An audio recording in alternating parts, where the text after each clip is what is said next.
क्या आप जानते हैं कि किसी भी गेम के प्रोफेशनल लेवल के एथलीट में 75% रोल होता है उस गेम के टेक्निक्स और टैक्टिकल साइड का। मतलब अगर कोई भी एथलीट अपने गेम की टेक्निक्स को प्रोफेशनल लेवल के प्लेयर्स के जैसे कर सकता है और अपने गेम की टैक्टिक्स को प्रोफेशनल लेवल के प्लेयर्स के जैसे समझ सकता है, तो वो 75% प्रोफेशनल लेवल का प्लेयर बन चुका है। बाकी का 25% रोल होता है एक फिजिक का, जो कि आपको एक कंप्लीट प्रोफेशनल लेवल का प्लेयर बनने में हेल्प करता है। एक प्रोफेशनल लेवल के प्लेयर के जैसा फिजिक कैसे बनाना है, इसके ऊपर मैंने बहुत सारे वीडियोस बनाए हैं हाई परफॉर्मेंस वाली प्लेलिस्ट में, तो आप जाकर उसको चेकआउट कर सकते हैं। इस वीडियो में मैं आपको सिखाऊंगा किसी भी गेम की टेक्निक्स को सीखने का बेस्ट तरीका, और वो भी science based. So let's roll the intro and let's get started.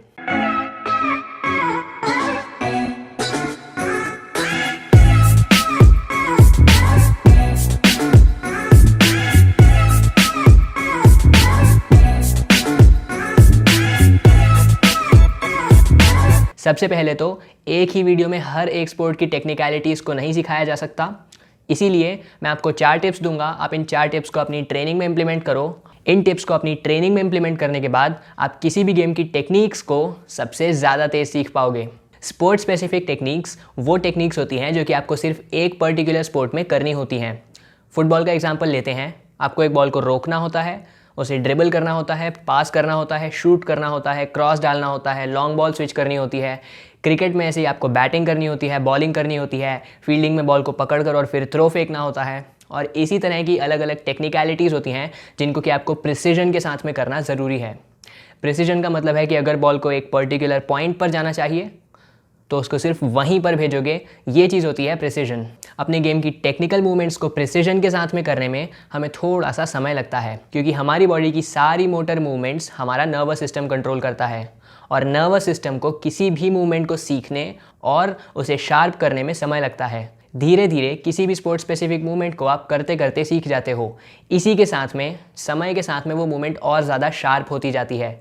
मतलब आपका बॉल पर टच और शार्प हो जाता है, आपकी थ्रो करी हुई बॉल्स एग्जैक्टली आपके फील्डर के हाथ में जाती है।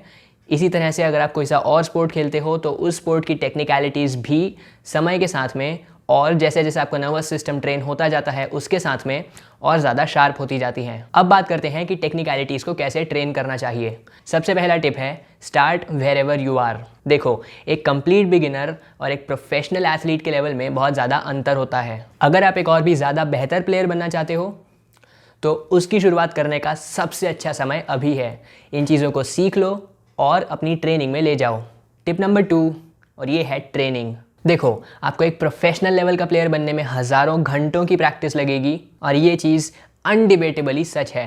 किसी भी स्पोर्ट को अगर आप देखते हो, उसके प्रोफेशनल लेवल पर खेलने वाले प्लेयर्स बहुत सालों तक प्रैक्टिस करके वहाँ तक पहुँचे हुए होते हैं, और आपको भी अगर वहाँ तक पहुँचना है तो आपको सालों तक बहुत अच्छे से मेहनत करनी होगी।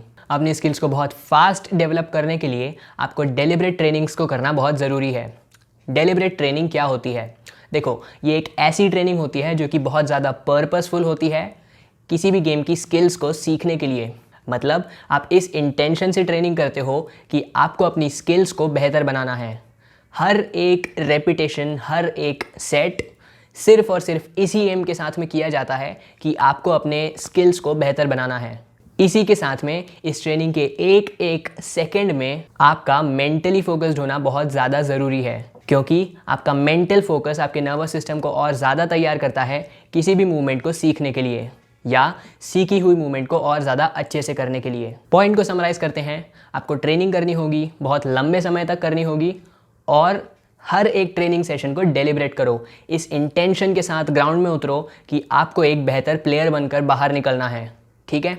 एक एक सेकेंड तक ट्रेनिंग में फोकस्ड रहो। एक एक टच जो आप अपने बॉल के साथ में, अपने बैट के साथ में या जिस भी चीज़ के साथ में लेते हो, एक एक सेट, एक एक रैप को पूरे ध्यान से करो। इस इंटेंशन से करो कि आपको एक बेहतर प्लेयर बनना है। ठीक है? मेरा 3rd टिप है सही टेक्निक्स को सीखना। किसी भी स्पोर्ट स्पेसिफिक मूवमेंट की टेक्निक्स को सही करना ना ही सिर्फ हमें उस स्पोर्ट की लेट्स से मूवमेंट्स को सही करने में हेल्प करती हैं। फॉर एग्जांपल, फुटबॉल में एक लॉन्ग बॉल मारना, क्रिकेट में एक बॉल डालना, बैटिंग करना या कुछ भी, ये होती हैं स्पोर्ट स्पेसिफिक मूवमेंट्स। इसी के साथ में इंजरी प्रिवेंशन का एक बहुत बड़ा एडवांटेज हो जाता है सही टेक्निक्स के साथ में। देखो, अगर आपको सही टेक्निक आती है ना किसी भी चीज़ को करने की, तो वो टेक्निक बहुत ज़्यादा चांस है इस चीज़ का कि आपके मसल्स की नॉर्मल रेंज ऑफ मोशन में ही आती होगी। मतलब अगर आपकी उंगली ऐसे जा सकती है तो वो टेक्निक उस उंगली को ऐसे या ऐसे लेकर नहीं जाएगी। देखो आप ही सोचो, अगर आपको बहुत लंबे समय तक खेलने पर इंजरीज नहीं होंगी तो आप और ज़्यादा लंबे समय तक अपने गेम को कंटिन्यू कर पाओगे। नहीं तो बार बार इंजरीज, बार बार सर्जरीज, बार बार रिकवरी, बार बार ऑफ फॉर्म जाना, ये सब आपके एथलेटिक करियर को अफेक्ट करेगा। इसीलिए सही टेक्निक्स का यूज़ करो, उससे आप अपने गेम को तो सही से खेल ही पाओगे, इसी के साथ में इंजरीज भी प्रिवेंट होंगी। अब आते हैं चौथी टिप पर, और ये है कोचेस और सीनियर प्लेयर्स से सीखना। देखो किसी भी गेम में आपको अलग अलग तरह के लोग मिलते हैं। सबसे पहले होते हैं कंप्लीट बिगिनर्स जो कि उस गेम को खेलना शुरू ही कर रहे होते हैं। उसके बाद में होते हैं प्रोफेशनल प्लेयर्स जो कि उस गेम को प्रोफेशनली खेलते हैं और जिनके लेवल पर वो गेम एक बिजनेस होता है। इसी के साथ में होते हैं कोचेस जिन्होंने अपनी पूरी लाइफ गेम को खेला होता है और उसके बाद वो रिटायर होने के बाद उस गेम को सिखा रहे होते हैं टीम्स को। जब आप किसी भी मूवमेंट को करना बस सीख ही रहे हो तब आप किसी भी कोच या अपने से सीनियर किसी भी प्लेयर को अपना फॉर्म दिखाकर उनसे पूछ सकते हो कि उसमें क्या क्या गलतियां हैं या फिर कोई गलती है भी या नहीं। देखो कोई भी कोच या कोई भी आपसे सीनियर प्लेयर आपसे ज़्यादा अच्छे से उन टेक्निक्स को करना जानता है और इसीलिए वो आपसे ज़्यादा सीनियर हैं। ठीक है, उनसे सीख लोगे तो वो आपको बहुत जल्दी से सही चीज़ें सिखा देंगे और इसी के साथ में वो आपको वो गलतियाँ भी बता सकते हैं जो कि उन्होंने करी होंगी, जिन्हें कि अगर आप नहीं करते हो तो आप बहुत तेज़ी से आगे बढ़ पाओगे, क्योंकि उनका एक्सपीरियंस आपको बहुत ज़्यादा काम आ सकता है। अभी के लिए इतना ही। लाइक करो अगर ये वीडियो अच्छा लगा, शेयर करो अपने दोस्तों के साथ, subscribe, and I see you guys in the next one. At guys, piece.